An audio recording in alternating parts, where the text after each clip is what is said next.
Hello everyone, कैसे आप सभी लोग। द पॉलिटिकल मास्टर में आप सभी का स्वागत है। दोस्तों, आज की इस वीडियो में हम क्लास 12 के पॉलिटिकल साइंस के बुक जो है समकालीन विश्व राजनीति के चैप्टर नंबर 4 यानी सत्ता के वैकल्पिक केंद्र का पार्ट 3 करने वाले हैं। इससे पहले दोस्तों पार्ट 1 और पार्ट 2 हमने कर लिया। अगर आप सभी ने उन दोनों पार्ट्स को नहीं देखा है तो दोस्तों लिंक जो है उसका डिस्क्रिप्शन में है, वहाँ से दोस्तों आप सभी देख सकते हैं।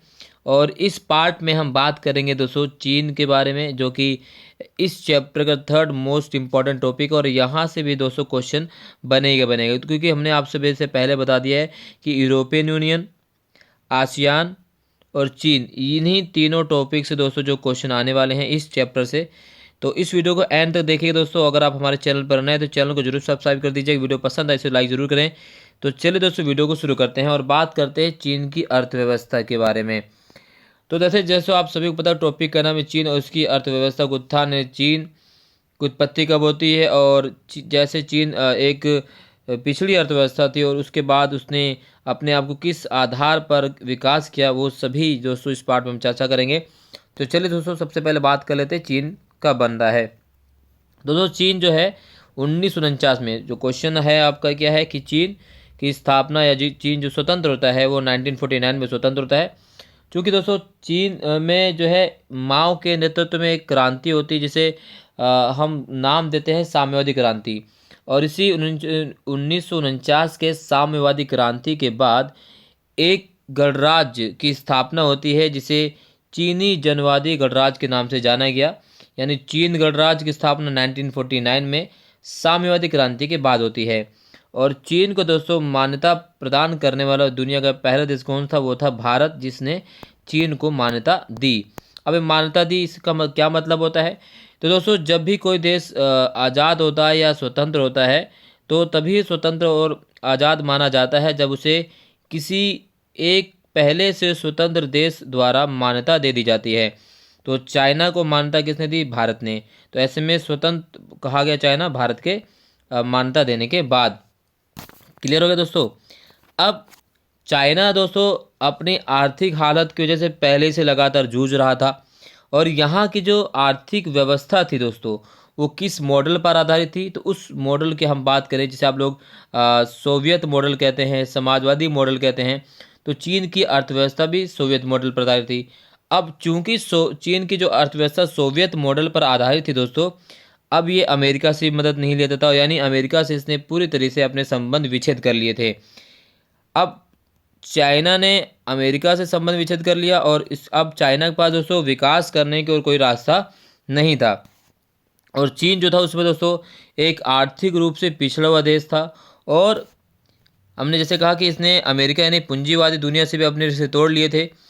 अब चाइना के पास दोस्तों विकास करने के लिए संसाधनों की कमी थी। यानी अब कोई देश विकास तभी करता है जब उसके पास विदेशी मुद्रा भंडार हो, क्योंकि चाइना उत्पादन कर नहीं रहा था, संसाधन नहीं थे उसके पास।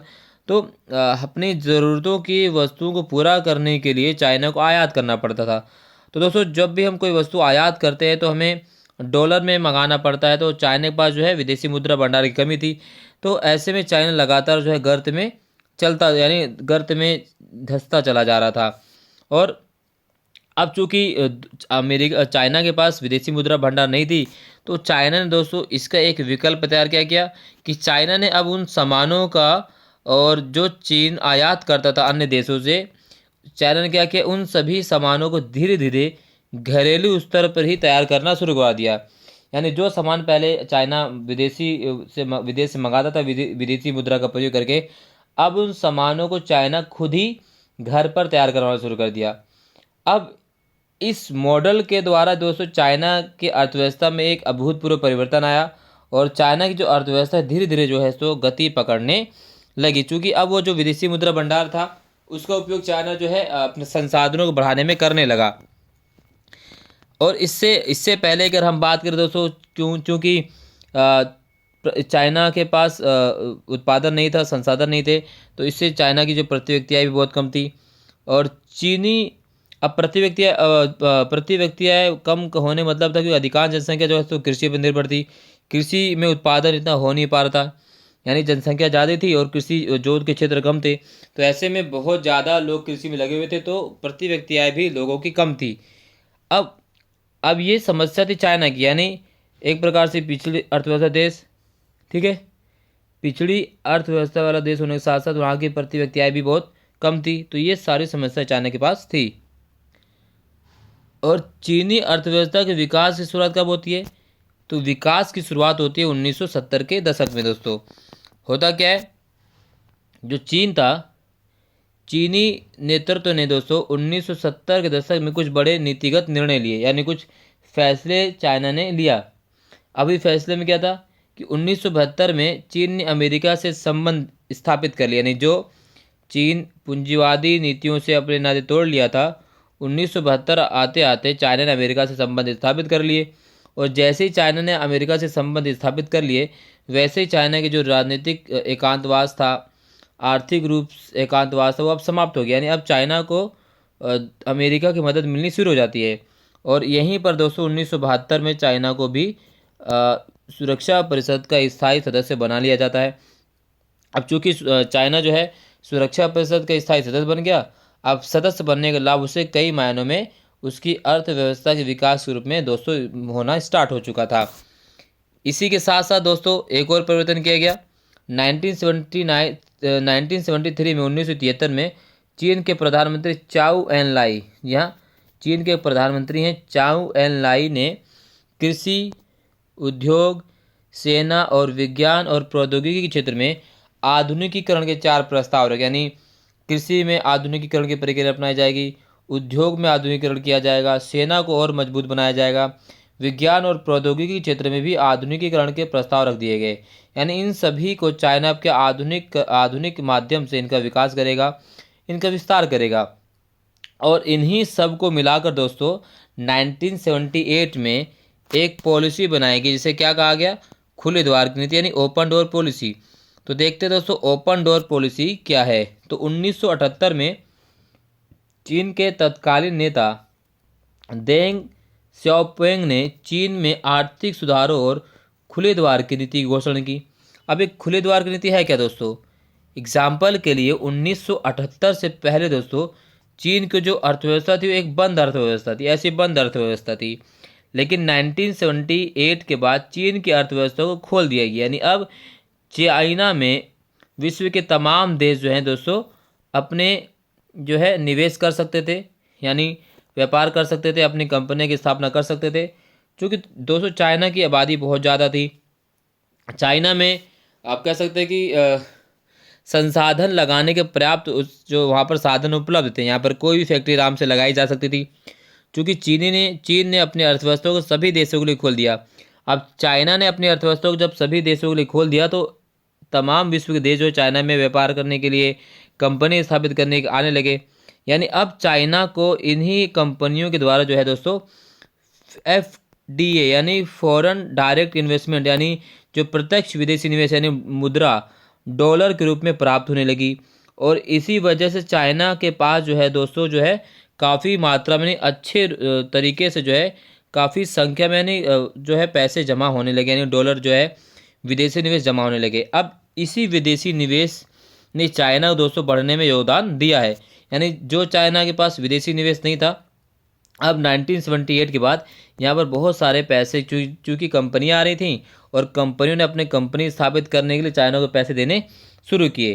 ठीक है, यानी अब तमाम देशों के लिए चाइना है दोस्तों एक कह सकते हैं कि पहली मांग बन गया था, एक हॉट टॉपिक हो चुका था। क्योंकि चाइना बड़ी आबादी वाले देश, कम मात्रा में वहाँ पर लोग जो ज़्यादा मात्रा में लोग थे और वहाँ पर कम तनख्वाह में लोगों को काम मिल जाता था, जिससे फैक्ट्रियों को भी मुनाफा हो रहा था और चाइना को भी मुनाफा हो रहा था।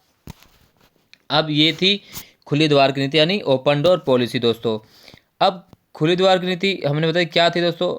तो इस नीति के तहत जो है विदेशी पूंजी और प्रौद्योगिकी के विकास और निवेश से उत्तर उत्पादकता को प्राप्त किया जाएगा और बाजार मूलक अर्थव्यवस्था को अपनाने के लिए चीन ने अपने तरीका आजमाया। और इसी नीति को अपनाने के लिए चीन ने अपनी अर्थव्यवस्था को चरणबद्ध ढंग से खोला, यानी एक एक करके चाइना ने अपनी अर्थव्यवस्था को दोस्तों खोलना शुरू किया। अब इसी के माध्यम से दोस्तों जैसे हमने कहा कि 1982 में चाइना ने क्या कर दिया, 1982 में खेती का निजीकरण कर दिया। अब 1982 में जब खेती का निजीकरण किया गया तो दोस्तों कृषि के निजीकरण के कारण क्या हुआ कि कृषि उत्पादों का तथा ग्रामीण आय में उल्लेखनीय बढ़ोतरी हुई। जो ग्रामीण जनसंख्या उनकी प्रति व्यक्ति आय पहले कम थी, अब उनकी प्रति व्यक्ति आय लगातार बढ़ने लगी और ग्रामीण अर्थव्यवस्था में निजी बचत का परिणाम बढ़ा। और इससे क्या हो दोस्तों, उद्योग और कृषि दोनों ही क्षेत्रों में चीन की अर्थव्यवस्था की दर जो है लगातार तेज गति से बढ़ती चली गई। ठीक है, 1998 में उद्योगों का व्यापार संबंधी जो अवरोध था, चाइना ने भी उसे समाप्त कर दिया, या कह सकते हैं कि सिर्फ विशेष आर्थिक क्षेत्रों के लिए हटाया गया उसको, और जहां विदेशी निवेश अपने उद्यम लगा सकते थे। इसके साथ चाइना द्वारा SEZ का निर्माण किया गया। SEZ का मतलब होता है स्पेशल इकोनॉमिक जोन, यानी एक ऐसा क्षेत्र चाइना ने बनाया जहां आसानी से उत्पादन किया जा सकता था, संसाधन की उपलब्धता थी और वहीं से व्यापार किया जा सकता, यानी चाइना ने स्पेसिफिक उत्पादन का एक क्षेत्र बना दिया जहां आसानी से कोई भी कंपनी आकर अपना उत्पादन कर सकती थी, वहां कंपनी लगा सकती थी, वहां संसाधन को एक स्थान से दूसरे स्थान तक आसानी से बेचा खरीदा जा सकता था। तो ये सारी चीज़ों ने चाइना दोस्तों बहुत ही मदद की इसकी अर्थव्यवस्था को विकास करने में।